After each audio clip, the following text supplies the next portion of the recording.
Really? You had to spit my worm out? You couldn't just let me keep it? So what I did there, guys, is went back to finesse. I mean, I needed to get a fish, right? It's been a little bit. But I switched to my June Bug Max scent.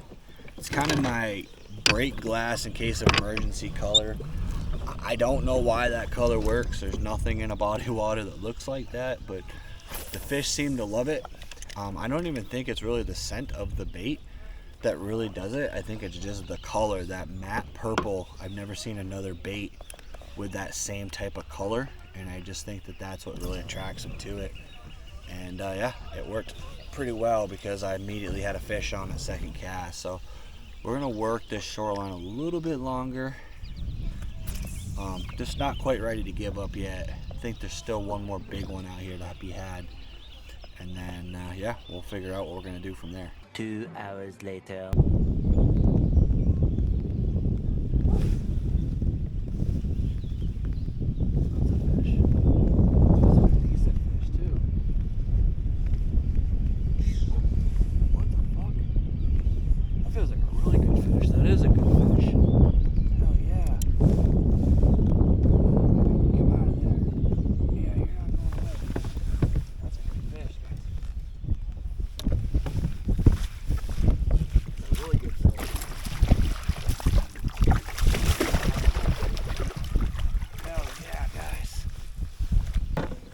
See this fish?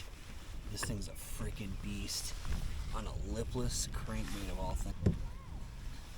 Alright, there you go, guys.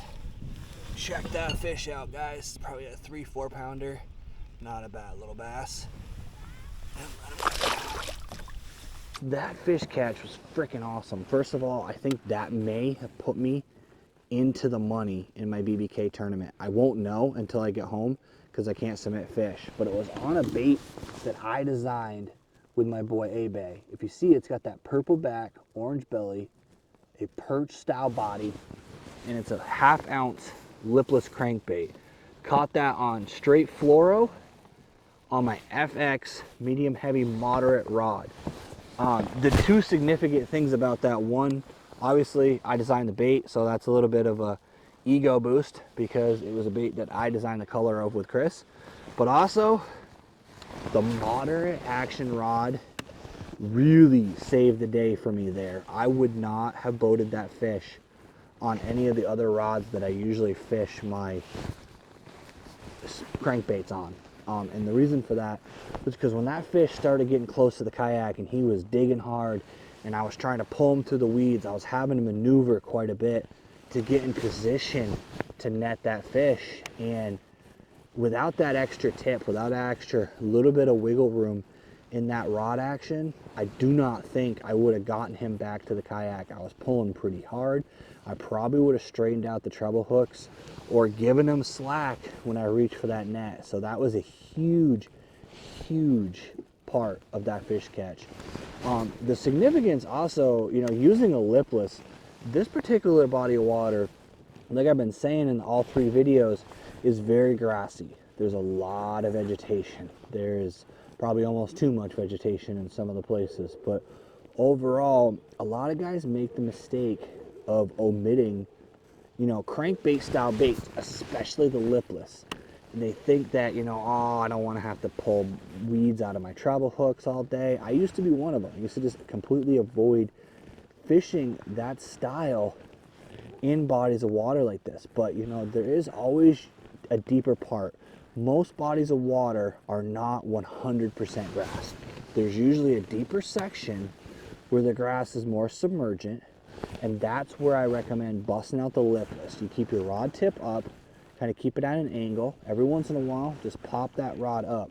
It'll help keep that bait closer to the surface, and you just kind of slowly bring it back, bring it, pop it, bring it back.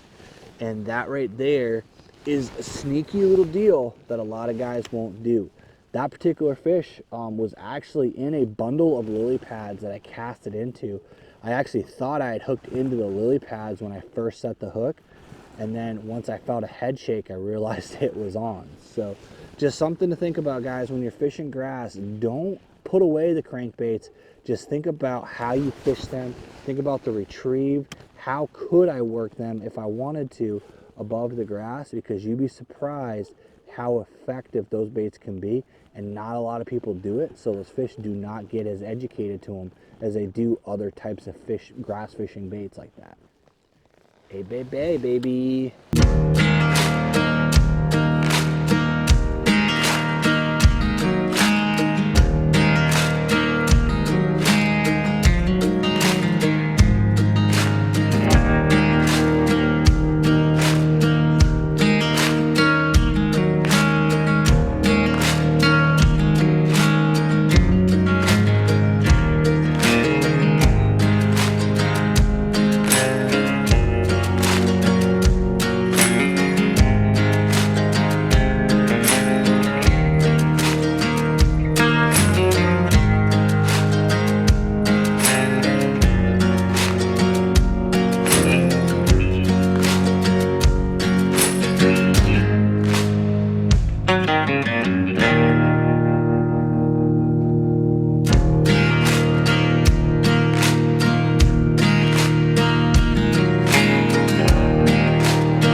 All right, guys, well, this isn't lunch. If you look, we are packed up. The site is empty and we are getting ready to go home. The weather is just not cooperating. It is wet, it is damp, it's cold, and the fish really weren't biting all that well. So we decided that we're gonna pack it up, go home and sleep in our own beds tonight and not have to do another tent night. So that's gonna be the plan. I got content that I'm gonna make tomorrow. I'm just gonna go fish at a different lake. So I wanna thank you guys for coming along with me. I really appreciate you guys taking time to watch this series.